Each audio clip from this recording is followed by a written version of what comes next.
Vamos falar um pouco agora de encapsulamento.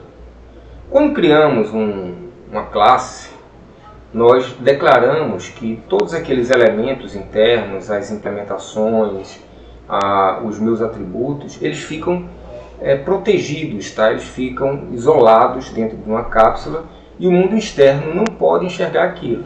De fato, nós não queremos mostrar para o mundo externo, não é necessário que o mundo externo conheça como aquela implementação foi feita. Da mesma maneira, quando você usa um computador, você não precisa saber como é que o computador foi implementado. Quando você dirige um carro, você não precisa saber, conhecer de mecânica, saber como o carro foi feito, nada daquilo. Então, as implementações, quando você pede um saldo, você solicita um saldo, você solicita um extrato, você não precisa saber como é que aquele extrato foi implementado. Porque você está trabalhando no nível, você é o usuário daquele objeto. Então você quer apenas enxergar o comportamento, o resultado daquilo que foi solicitado. Tá? Então, a ideia de encapsular é justamente proteger esse objeto, tá? De forma que o que você fez, as implementações que foram criadas, não sejam enxergadas pelo mundo externo. Apenas o que o objeto oferece através das suas interfaces, de fato, podem e devem ser vistos. Tá? Então, quando a gente faz uso desse conceito de encapsulamento, a gente aumenta, eleva o nível de desacoplamento, de independência entre os objetos do meu sistema, que compõem aquele meu sistema. Tá? Então, de tal forma que, se eu faço uma determinada modificação, as chances de que essa modificação afetem o mundo externo é menor, tá? Porque elas estão isoladas ali dentro daquele objeto. Por exemplo, imagine um objeto chamado biblioteca, tá certo? Que tem um atributo que armazena lá uma coleção de livros. E aí eu posso fazer uma consulta por um livro, tá? Para saber se o livro existe ou não existe. Ou eu posso listar a relação de livros que estão ali armazenados naquela minha biblioteca.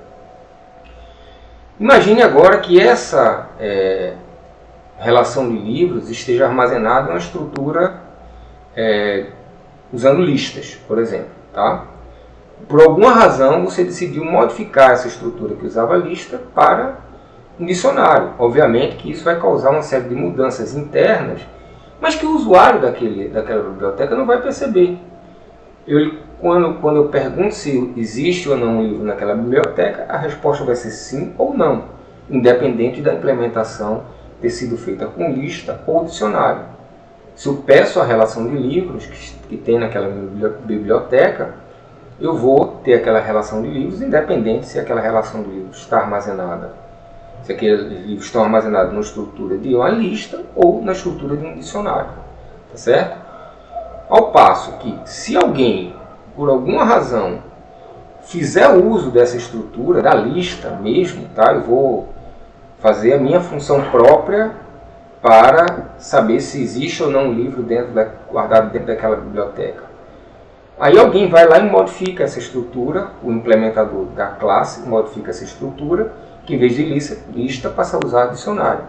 O usuário externo teve seu código totalmente quebrado. Então ele não deve fazer uso dos atributos, das características internas, das implementações daquela classe. Tá? Ele deve observar apenas as interfaces que são oferecidas por aquele objeto para o mundo externo. Tá? Existe um risco muito grande de você manter os estados inconsistentes. Tá? Você imagina que você criou um objeto chamado aluno, você colocou lá diversos parâmetros, nome, idade, né? Aí alguém vai lá e mexe direto no atributo idade, ok? Diretamente, sem ser através de um método específico, por exemplo, o método modifica a idade. Ele vai lá e modifica a idade para colocar a pessoa tem menos de 200 anos. Tá? Então isso aí tornou o objeto aluno totalmente inconsistente, ninguém tem uma idade negativa, né? Então, se você tivesse feito o acesso a este atributo através do método modifica idade, esse método modifica a idade, mandaria uma mensagem de volta dizendo: eu não posso modificar a idade para um valor negativo. Tá? Então, na realidade, só quem deve mexer nos atributos de uma classe são aqueles responsáveis pela implementação daquele atributo. Tá? Então, só quem modifica os atributos, só quem deve modificar os atributos de uma classe são os próprios métodos daquela classe, que são oferecidos através da interface.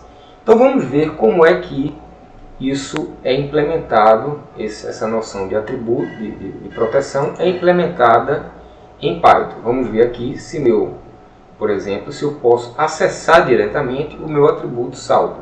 Vamos ver, eu criei uma conta com o número 123 e o saldo 0 e vou tentar acessar o saldo dessa conta externamente. Tá? Então, se você observar aqui, eu consegui acessar. Não, isso eu não quero fazer, não quero que isso seja possível. Tá? Eu acessei diretamente esse saldo desse meu objeto. Ok? Opa, está errado aqui o saldo de conta. Okay. Então, de fato, se a gente olhar aqui para dentro de conta, tá certo? Os atributos, aqui tem diversos outros atributos, tá? Não vou falar sobre eles, mas se você olhar aqui dentro dos atributos, eu tenho os métodos lá que são oferecidos pela interface e o número do saldo estão lá entre os atributos oferecidos publicamente, que qualquer um pode ir lá acessar, modificar, fazer o que bem entender. Então não é o que a gente quer. A gente quer de alguma maneira dizer que esses atributos aqui não devem ser acessados. Bom, na maioria das linguagens, como Java, C# e outras, você tem, na realidade, os modificadores de acesso, tá certo? Que são determinados comandos que você coloca lá, são propriedades daquele atributo. Você diz que ele é private, que ele é privado, certo? Então, se você diz que um atributo é privado, ninguém fora da classe consegue ver. Ele não apareceria, por exemplo, nessa relação daqui. Ele estaria escondido mesmo. Se o usuário tentar acessar um atributo privado, vai ocorrer uma mensagem de erro, porque ele está de fato escondido. Então é bem radical mesmo, é isso aqui, né? Propriedade privada, né? Nós não chamamos 911, né? Então aqui a coisa é bem radical, bem pesada nessas linguagens que tem esses modificadores de acesso. Já em Python a coisa é mais leve, tá? Ela, de fato, você nunca protege, você nunca fecha a porta totalmente. Tá? O que a gente faz é colocar um underscore antes do nome do atributo para dizer que aquele atributo é privado, tá certo? Na realidade, o que a gente diz, olha, esse atributo aí não faz parte da interface, tá? Então é melhor você não usar ele, porque pode causar um problema sério, tá? Então é mais ou menos isso aqui. Se a gente comparar com essa plaquinha aqui, o de Python é, por favor, olhe, mas não toque. Então se você pode olhar, você pode ver, você pode tocar, pode fazer o que você quiser, tá? Mas aqui ele permite que você toque, você olhe, que você toque, você faça tudo. Mas ele está dizendo, olha, se eu coloquei esse underscore antes do nome do atributo, eu estou dizendo para você, tá? Como aqui Python, como se diz, não, Python é um programa feito por adultos para adultos, tá? Então, é como um código de honra, tá? Que você deve respeitar quando você vê uma palavra com um underscore antes, tá? Então isso deve ser respeitado a todo custo, ok? Então a ideia seria essa aqui: você coloca o nome do atributo salvo com um underscore antes, tá? Então significa, o nome do número com um underscore antes significa que a intenção aqui é que esses atributos número e saldo sejam privados, tá? Então vamos aqui criar o nosso método, o nosso objeto conta, tá? Atribuir ele a essa variável. Vamos creditar 20 e vamos agora dar um dir em conta aqui para ver o que é que acontece, o que é que tem aqui dentro, tá? Então aqui foi criado, tudo direitinho, funcionou, né? Não deu erro. A gente creditou, criou o objeto, creditou, mas olha só, o número e o saldo ainda estão lá, o underscore número e o underscore saldo ainda estão lá na minha interface, estão oferecidas para o mundo externo utilizar. Ok, mas não devemos utilizar. Então, se a gente acessar aqui saldo, tá? Eu vou enxergar isso tranquilamente, o valor do saldo. Eu fiz o acesso, se eu chegar aqui e colocar conta saldo, conta ponto saldo igual a 1 milhão de reais, tá? Eu modifiquei o saldo sem fazer crédito, sem fazer débito, tá? Então minha conta agora, ela tem lá 1 milhão de reais, tá? Tá aqui sem problema algum. Então isso foi possível, mas não devemos fazer isso, tá? Porque ele protege. Agora, isso aí é uma coisa terrível, porque você pode fazer. Eu posso chegar aqui agora e colocar, por exemplo, conta. Veja o problema, né? Se eu faço alguma coisa, conta saldo igual a um valor qualquer. Então, eu cheguei aqui e modifiquei o saldo para um string, por exemplo. O que vai acontecer quando eu quebrei totalmente a minha classe, tá? Então, quando meu objeto, quando eu tentar executar agora, acreditar, ele vai tentar acreditar em um string, tá? Vai tentar adicionar 20 a um string que não vai funcionar. Então, isso não deve ser feito, tá? A gente não deve acessar aqueles atributos que são colocados com underscore antes, porque é uma indicação de que eles devem ser privados, tá? Bom, de forma similar aos atributos, nós podemos também tornar alguns métodos privados, tá? A gente pode, privados entre aspas, né?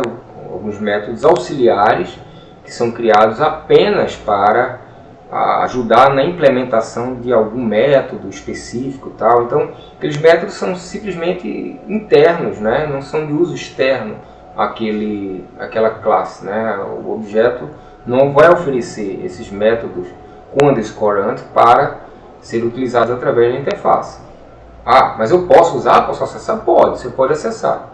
Mas, de repente, se o programador que está implementando aquela classe decidir modificar aquele método que você está usando, ou mesmo apagar aquele método, você vai ter o seu sistema totalmente quebrado, totalmente inutilizado, porque você fez uso inadequado daquele método que não deveria ser de uso público.